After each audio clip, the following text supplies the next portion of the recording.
Yun. So guys, papakita ko sa inyo kung itong Arcanist Apprentice, kung worth it ba siya or hindi. Pero para sa akin, worth it siya. Kasi, papakita ko sa inyo. Kasi, um, hindi pa ako noon aware sa pag-aano ng skin. Pero matagal na ako naglalaro ng LoL. Search natin si Thresh. Yan. Kumpleto ko na yung skin ng Thresh. Darkstar, Spirit Blossom, to Epic, tsaka sa so, yan. Hanggang sa una niyang skin hanggang sa pinaka latest. Makita niyo kung anong wala ko dyan. Ang wala ko dyan yung prestige niya. Then, buti na lang, lumabas tong Arcanist Apprentice. Bakit? Kasi kung gusto mo makakuha ng prestige, yan, ito, kailangan mo makakuha ng S-Tome.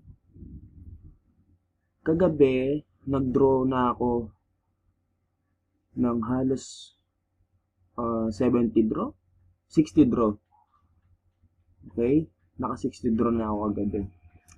Ang naubos ko na RP ay 3,000. Yun, 3,000 RP. Kasi gusto ko lang makompleto yung skin and fresh. Ito yung mga nakuha ko. Yan. Ayan yung mga nakuha ko. Sa una ko, yan. Ito ang una ko. May Hextech, Headhunter Caitlyn, yan. Sa unang draw mo yan, 550. Makakuha agad ng S-Tome. Para pwede kang kumuha ng Choice of Basics Deluxe. Yan, pwede kang mamili dito. Pero kung wala ka namang habol dun sa prestige niya, bakit mo pa kukunin, di ba? Kasi ako, naka 5,000 RP ako, ay, naka 3,000 RP ako kagabi. Naka 3, ano na ako, 3 S-Tome, tapos, nag-top up na lang ulit ako. Hindi ko pala na-record kagabi, dapat kagabi pa ako mag-record. Pakita ko sa inyo yung mga nakuha kong skin. Edit.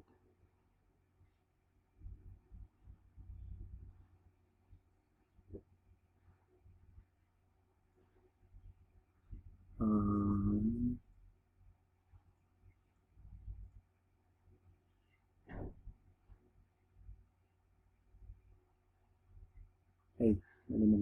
Sorry.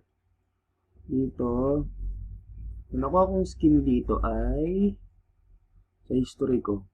Headhunter Caitlyn, Atlantean Face, Junkrat Trundle, Divine Soraka. Which is, sa 550 RP mo, equivalent to 100 pesos, okay na eh. Kasi sa Headhunter Caitlyn pa lang, okay ka na. Tapos makakapili ka pa sa Choice of Basics Deluxe Skin. Then, ang pinakahabol ko talaga sa apprentice na to ay makuha ko tong prestige ng Thresh. Yan o. Ito na lang ang kulang ko sa collection ko. Yan. Ayan, makakuha kayo ng mga rare skin, lalo tong Paxi Beer tsaka Pax Jax. Rare skin tong dalawa. Ay, itong Pax Twisted Fate. Then, UFO Corky. Natatandaan ko lang nung 15 years old yata ako or 16, nagkaroon ng event ang LOL sa Kainta Rizal or sa MOA. Lahat ng ticket nila makakuha ka ng pre-UFO Corky. Pero hindi ako nakasama nun kasi syempre wala pa naman tayo masyadong ipon. Kahit gusto ko sumama. So yun, papakita ko sa inyo kung worth it ba tong apprentice. Kung may pera naman kayo pang top up, then gawin nyo kung gusto nyo masulit tong 100% daily top up promo. Kasi ang balik niya ito, doble. Kung 100 nyo, 500 RP, magiging 1,000. Okay? Then, apprentice. Okay, kunin na natin, no? Ngayon, nag-top up ako.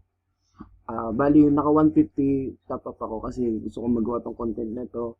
Gusto kong maipakita sa inyo kung gaano kasulit ito. Okay? Magdodraw na tayo ng isa. Confirm. Naka-estom agad tayo. Oh my God. Di ba nakita ko sa inyo kung gaano kasulit? May Aviator Aurelia and Archduke Nasus. Tapos may Estom. Okay? Then, pwede natin makuha yung trash.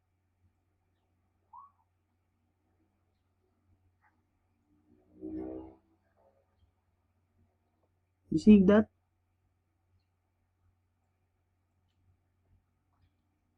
Tignan natin sa skins natin. Yun!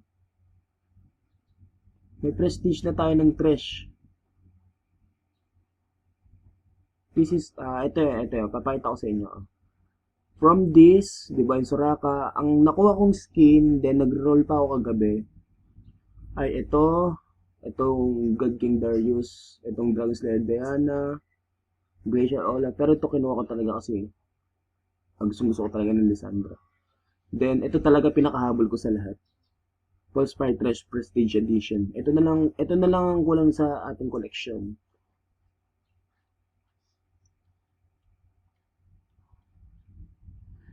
See? Way back 2016 pa, oh. I think Blood Moon Trash is my first skin na nasa trash ko.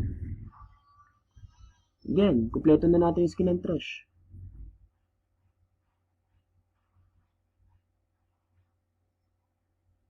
Okay? Kumpleto na natin. From Prestige, Spirit Blossom, FAX, High Noon, Pulse Fire, Non-Prestige, Darkstar Trash, Deep Terror, and SSW. Championship Trash, Blood Moon Trash. Ang daming skin ng Trash. Favorite ko na talaga si Trash. Not gonna lie. Then, pwede pa naman tayo mag-draw dito. Ngayon, sino kaya pwede ko ano dito? Makuha. El Raya Bolivar. Sino kaya pwede dito makuha?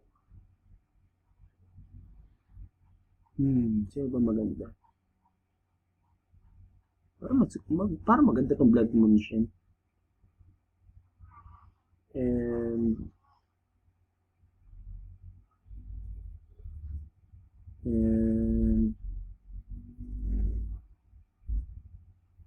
ano kaya maganda dito?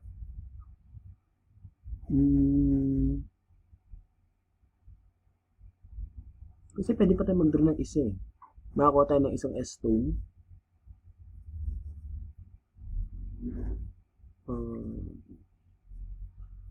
Sino kaya ang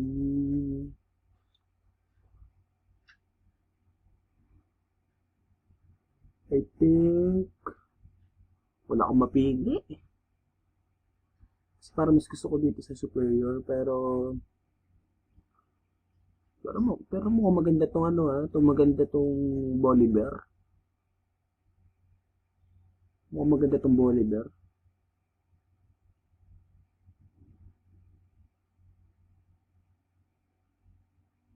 Bolivar na lang kaya sa tingin niyo. Or ano ba maganda? Itong Blood Moon Shen.